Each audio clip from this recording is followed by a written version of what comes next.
Bé, bon dia a tots. Anem avui a parlar de la música instrumental al classicisme. Aleshores, aneu obrint el llibre, per favor, a la pàgina 87 i, mentrestant, us vaig contant un poquet, doncs, bàsicament, a nivell general, quines serien les característiques més destacades. El que més crida l'atenció, evidentment, és el gran auge que experimenta aquest tipus de música. Podem dir que ja definitivament s'equipara, inclús supera ja la música vocal en quant a producció, més encara avui en dia que diguem que la música instrumental d'esta època pues, inunda les sales de concerts. Es produeix una important evolució de la música del barroc, van a sorgir formes molt importants, més que van a sorgir, es transformen i adoptaran la seva forma, entre cometes, moderna. Formes com la sinfonia, la sonata mateixa, ja existien al barroc, però poc té a veure la sonata o la sinfonia del barroc amb la que avui en dia coneixem, que no és més que la que es desenvolupa a partir del classicisme, fonamentalment amb les figures de Haydn, Mozart i més tard la transformarà que serà Beethoven. Val? Pues bé, feta aquesta xicoteta introducció, anem a veure què ens diuen al llibre. Val? A veure, sí, diu, pàgina 87, torna a repetir, la música instrumental en aquest període arribarà a aconseguir una gran perfecció. No obstant això, una de les formes instrumentals més importants i possiblement la que més grau de perfecció ha aconseguit és la sinfonia, tal com va ser concebuda en el classicisme. No sé el no obstant això, però bueno. A més, en aquest període sorgiran alguns dels músics més importants de tots els temps, com per exemple Mozart i Beethoven. I encara que no anomenen, per favor, recordeu també a Haydn, H-A-Y-D-N. Parlarem de totes formes quan parlem dels compositors. Igual que en el període anterior, la formació de l'orquestra clàssica va haver de patir grans modificacions per adaptar-se a la nova concepció de la música, tant des del punt de vista estètic com sonor. La nova orquestra, a més d'augmentar en nombre, també aportarà nous instruments en la seva formació. Pel que fa a l'orquestra del classicisme, hi ha que dir que, en primer lloc, experimenta un important augment en el nombre de components, val? Dels 15, com a molt 20 músics que trobem en les obres orquestrals del barroc, passem a en torno als 40, entre 40 i 50 músics, val? El qual, si ho analitzeu, és doblar el número d'instruments. I no només el número, sinó també la diversitat d'instruments. És a dir, l'orquestra del barroc és una orquestra fonamentada única i quasi exclusivament en instruments de corda, val? La família de la corda fregada, violí, viola, cello i contrabaix, i l'orquestra del classicisme, encara que la base continua sent la mateixa, doncs podem dir que els instruments de vent, fonamentalment els de vent fusta pel que fa a la melodia i els de vent metall pel que fa a l'harmonia, adquireixen un paper prou significatiu, sobretot per a donar diversitat tímbrica, el que s'anomena el color orquestral, que no sigui un color uniforme, que sona sempre a corda, sinó que es busquen altres sonoritats. Val? També s'incorporen els timbres com a instrument de precisió rítmica, i en definitiva pues, les famílies orquestrals van agafant la seva fisonomia que s'instaurarà ja definitivament al romanticisme. Val? Bé, una cosa abans de continuar a aquest respecte, hi ha una orquestra que és l'orquestra de Mannheim que tindrà una importància molt gran en el que és l'assentament de la plantilla orquestral. Aquesta orquestra va ser un poquet la referència a nivell europeu i pràcticament tots els compositors d'esta època van a visitar Mannheim per conèixer el que Johann Stamitz i Karl Stamitz, pues han aconseguit en aquesta orquestra. De fet, Mozart, a partir de la seva visita a Mannheim, pues experimentarà una transformació a l'hora d'escriure les seues peces orquestrals i, des de luego, que agafarà moltes idees del que se feia en aquesta orquestra, simplement com a punt, per a que ho tingueu clar. Bé, ara sí continuem. I diu, les agrupacions instrumentals estan dissenyades per a cercar un equilibri sonor, configurada en seccions clarament definides, corda, vent fusta, vent metall i percussió. Aquesta formació tan determinada donarà lloc a un grup instrumental en què cada element desenvolupa una funció específica. tot això ho coneixeràs en detall més endavant. Val? Bé, bàsicament és el que us estava dient jo, que encara que la base continua sent la de la corda, no té l'exclusivitat i es veurà alternada en la sonoritat general de l'orquestra amb la participació dels instruments de vent fusta i de vent metall. Recordeu tot el que comentàrem respecte a les plantilles instrumentals quan parlàrem dels instruments del classicisme. Val? Finalment, has de saber que la importància de la música instrumental del classicisme ha sigut tal que encara en l'actualitat la immensa majoria de les orquestres inclouen de forma habitual en els seus repertoris obres d'aquest període. Fixeu-vos fins a quin punt és això aixina, que quan parlem de la música culta, que és la que estem estudiant al llarg del curs, no parlem de la música del barroc, de la música barroca, de la música romàntica, no, parlem de forma general de música clàssica. I no és perquè tota la música sigui del classicisme, sinó perquè d'alguna forma este breu període històric, penseu que només dura 50 anys, doncs possiblement sigui el que més ha influït en l'evolució posterior de la música i, des de luego, moltes de les peces que encara avui en dia es programen en els auditoris provenen d'aquest període. Aleshores, no cal mai minusvalorar la importància que tindrà aquesta música i, sobretot, els seus tres principals compositors, Haydn, Mozart i Beethoven. Val? Ja ho veurem quan parlem d'ells, però se diu que Haydn és un poquet el que estableix les formes, que ara després anem a veure, Mozart les perfecciona i finalment Beethoven les transforma i les porta cap a una nova època, que serà el romanticisme. D'acord? Luego ja vos dic que la importància dels tres. Així sempre se parla de Mozart i Beethoven, que són els més coneguts, però jo reivindique la figura de Haydn, que possiblement sigui el gran transformador de les formes del barroc per a portar-les cap a la modernitat que ja incorporaran al classicisme. Bé, doncs anem a seguir. Si anem a votar la part de la música vocal, ja a veure si depenent de com estigui el tema este del meu confinament, si tinc que fer vídeo el faré, però si poguérem veure el tema de l'òpera, fonamentalment, que és el que se parla en la música vocal en classe, doncs millor. I si no, ja vos ficaria els exemples. Val? Bé, la part d'instruments de classicisme ja l'hem donat, no hi ha ningú tipus de problema. I, finalment, arribem a les formes instrumentals d'esta època. Val?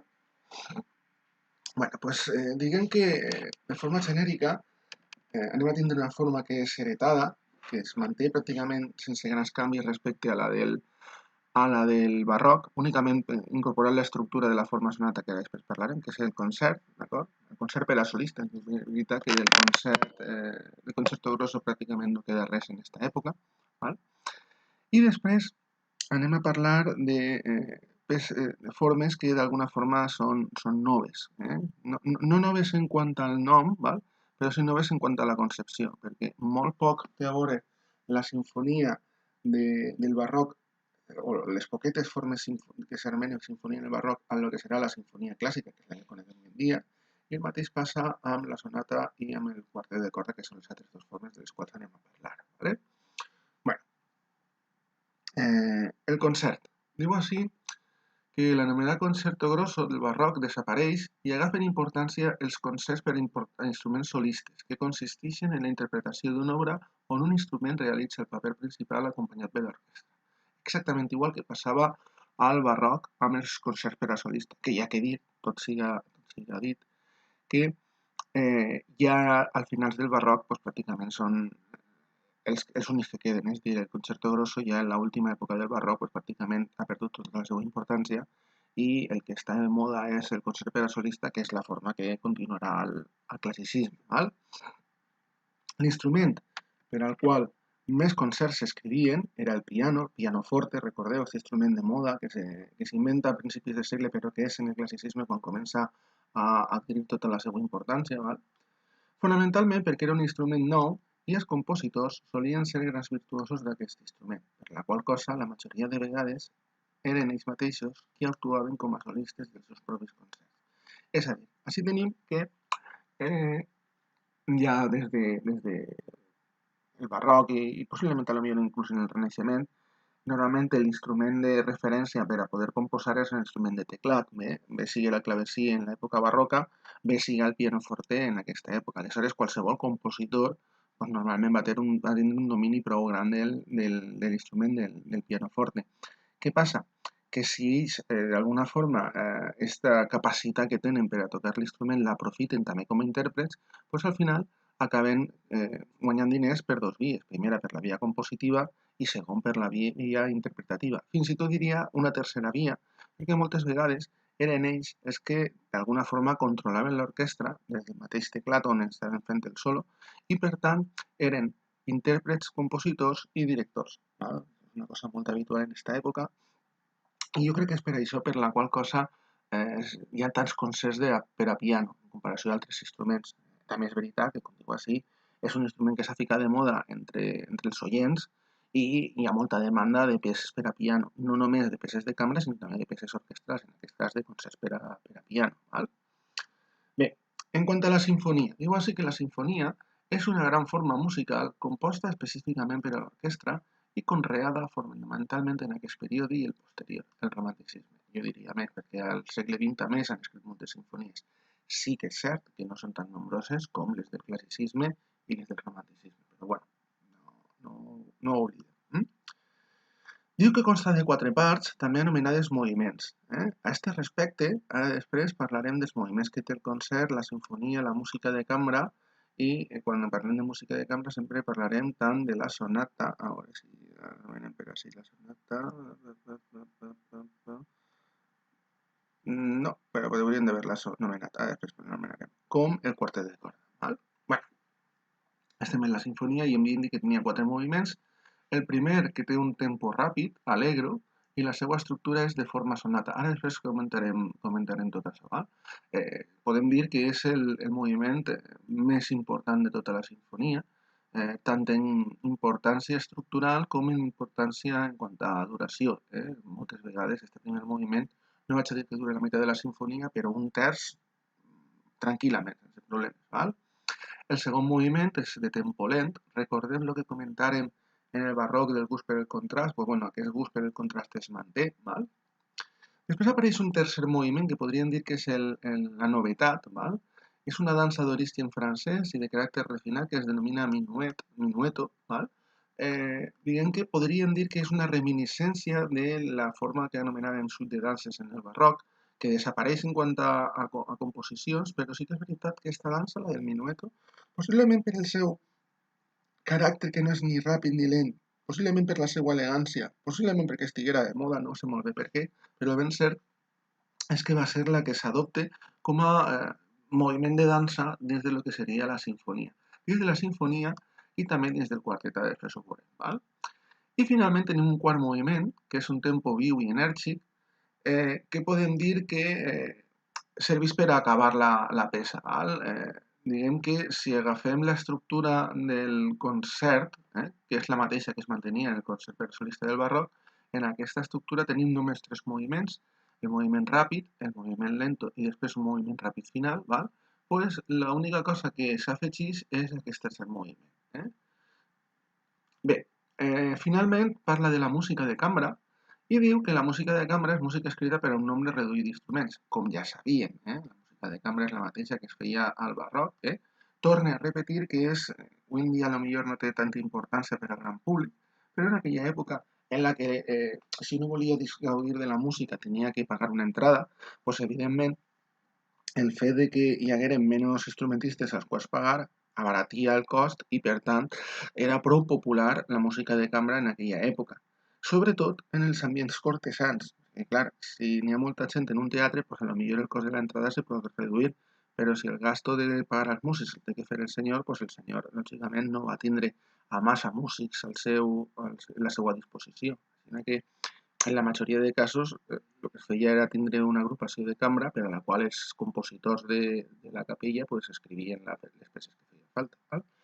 Bueno, el nom de cambra, diu així, ve del lloc on se sol interpretar aquest tipus de música, que no són els grans espais com el teatre o l'església, sinó llocs reduïts i de caràcter més intimista, com el saló d'un palau o fins i tot la casa d'un ric burgès. I he de dir a aquest respecte que la música de cambra és una música molt interessant perquè com que d'alguna forma era menys costosa que la música orquestral, generalment els compositors, on van a fer els seus experiments que després es portaran a les grans composicions simfòniques, doncs va ser bàsicament en aquestes peces. M'explico. Si jo tinc que provar una nova cosa i no sé si va agradar molt o no va agradar molt, doncs vaig a arriesgar-me en una composició que siga de postmúsics, que me coste a mi poc d'escriure, de tal forma que si per lo que siga jo veig que la peça no agrada, doncs bueno, ja sé que no he d'anar en aquest camí, però el gast o el cost que m'ha suposat a mi en quant a hores de treball doncs és xicotet. En canvi, si jo he fet un gran esforç per a escriure una sinfonia i resulta que aquesta sinfonia, per lo que siga, les coses noves que jo aporte, pues no agraden al públic, pues generalment el temps que he dedicat a ella pues, me va suposar un entrebanc gran. Aleshores, jo vol dir que normalment quan els compositors volien experimentar ho feien en la música de cambra, d'acord?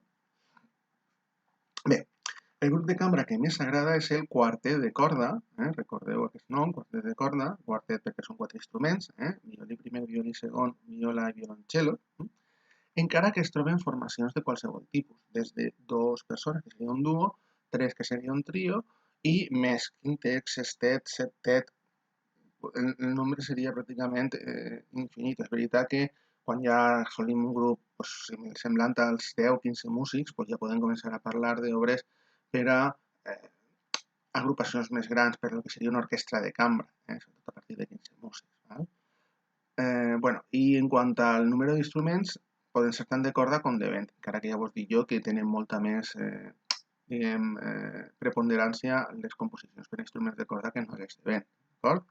Bueno, en aquest respecte hauríem d'afegir, us he dit abans, una nova forma que seria la sonata, que bàsicament està pensada per o bé un únic instrument, que seria un instrument de teclat, o 2 instruments, que seria l'instrument de teclat que faria la funció d'alguna forma de entre cometes, orquestra, és dir, és el que va poder fer l'acompanyament, el que va a cobrir harmònicament la composició, i després aquest acompanyament va permetre que es lluïsca un solista. Podríem dir, entre cometes, que seria una sinfonia per a 2 instruments, el solista, i la part de l'orquestra l'assumiria l'instrument de teclat. Això quan són 2 instruments. En el cas que sigui un únic instrument, doncs ja no seria el mateix. Bé, doncs tot això no està potser massa ben explicat així, però ho vaig a complementar amb el que teniu a les transparències, al resum que faig habitualment de cada tema. Val? Aleshores, si n'anem així, de la música instrumental, tenim que dir que primer, la música instrumental, per primera vegada en la història, supera en importància a la vocal. És veritat que la música vocal dins de lo que és l'òpera continua sent molt important, però des de luego el auge que va experimentar la música instrumental no només l'equipara, sinó que l'augmenta. I ja vos dic, més encara si el que tenim en compte no és tant la producció de l'època, sinó la música que s'escolta avui en dia. Bé, pel que fa a l'orquestra, augmenten el nombre d'instruments i també la diversitat dels mateixos. És a dir, hi ha molta major varietat i, com diu així, es configura ja definitivament en seccions clarament diferenciades. Aquestes seccions són la corda, que és la més nombrosa, amb molta diferència, després el vent fusta, a continuació el vent metall i finalment la percussió. I torno a insistir que si algú vol aprofundir en el tema, per favor, que repasse el que comentàvem l'altre dia respecte als instruments del classicisme. Val? Finalment, i això és el que jo volia remarcar-vos, apareixen noves formes musicals, o es modernitzen. Val? Quines són aquestes formes musicals? Doncs, bueno, tenim la sonata, que pot ser bé per a solista, bé per a solista més teclat, perquè per això està l'asterisc així. Pot ser el quartet, que tenim està format per 2 violins, una viola i un violoncel·lo. Tenim la sinfonia, disculpeu que això està mal, que és la peça que està formada per orquestra, i ja per últim el concert, que estaria pensat per orquestra i solista. A veure, això és important. Com puc diferenciar jo aquestes 4 peces? Bé, doncs n'hi ha una forma molt senzilla. Llavors, vos deixo caure que possiblement sigui aquesta la pregunta d'audició, i si no que podíeu anar preparant. Val? Bé, doncs diguem que la sonata és una peça que està pensada per solista, que seria un teclat, o solista per més teclat. És a dir, en una sonata sempre, de classicisme estem parlant, sempre anem a escoltar un instrument de teclat. I quin instrument de teclat va ser això? Pues, lògicament, el pianoforte, val? Si és solista és un instrument de teclat, si és solista més teclat, pues el solista és el que tindrà la veu important, quan parlem de solista parlem d'un altre instrument, un instrument de corda o un instrument de vent, val? I des de luego el teclat, que és el que fa un poc les funcions d'orquestra en aquest cas, val? Si el que tenim és un quartet, pues el que tenim que reconèixer és la sonoritat del quartet, la sonoritat amb quatre instruments. Finalment, en el cas d'una sinfonia, el que anem a escoltar és una orquestra i si el que tenim és un concert, continuarem sentint l'orquestra, però al llarg de la peça alternarem parts on només sona l'orquestra i parts on se va incorporar el solista, que evidentment va tindre tot el protagonisme quan estigui intervenint. D'acord? Potser ara després, quan escoltem les audicions, això ho tinguem un poquet més clar. Val? Bé, a banda d'això, n'hi ha una altra forma de diferenciar, evidentment això no serà en una audició perquè no tindrem temps per escoltar-les senceres, val? I és en el número de moviments, perquè en aquesta època aquestes formes habitualment se separen en distintos moviments, com ja passava per altra banda en el barroc, val? Pues bueno, diguem que la base d'aquestes quatre peces va ser la base que teníem en el concert del barroc, és a dir, són peces de tres moviments, moviment ràpid, moviment lent central i finalment un moviment ràpid. Aquesta serà l'estructura que tindrà la sonata i la que tindrà el concert sempre, o quasi sempre, per nosaltres serà sempre, però en alguna sessió n'hi haurà. I després, tant el quartet com la sinfonia, el que van a fer és que van a afegir un quart moviment que serà aquest moviment que anomenàvem minueto, aquesta reminiscència de la música de dansa que te la continua. ¿Vale? Bueno, pues eso és el que diuen així. Totes aquestes formes segueixen un mateix esquema en 3 o 4 moviments. Alegre de sonata, andante i minueto, perdó, alegre de sonata, andante i rondó, que és un moviment ràpid, i enmig, en el cas de la sonata i en el concert no està, val? Estaria el minueto. Val? Bé. I una altra cosa que tenen en comú aquestes formes és un poquet l'esquema intern de cada un d'aquests moviments. Nosaltres anem a estudiar el més important de tots, que és l'esquema formal que s'anomena, i aquesta és una nomenclatura que moltes vegades donava peu a que hi hagués un error de concepció, que s'anomena també forma sonata. Nosaltres, per a diferenciar-lo, quan parlem d'aquesta forma sonata, parlarem de forma sonata bitemàtica ternària. D'acord? Ara després vaig a preparar un altre vídeo on veurem exemples sonors on vaig explicar això amb més detall. Val? Però a grandes rasgos, aquesta sonata bitemàtica ternària, com el seu propi nom indica, disculpeu, val? Està dividida en 3 parts, una primera part que és l'exposició, una segona que és el desenvolupament i una tercera que és la reexposició, i aquestes 3 parts temàticament estan estructurades en base a 2 temes fonamentals, l'anomenat tema A i el tema B. Val? Tema A i tema B que es van a presentar tal qual en l'exposició, que també es van a presentar tal qual a la reexposició, amb una xicoteta diferència en quant a les tonalitats, i finalment que van a formar la base de lo que seran les variacions o les diguem, innovacions. Podríem dir les propostes compositives que es van a explorar al desenvolupament. Val?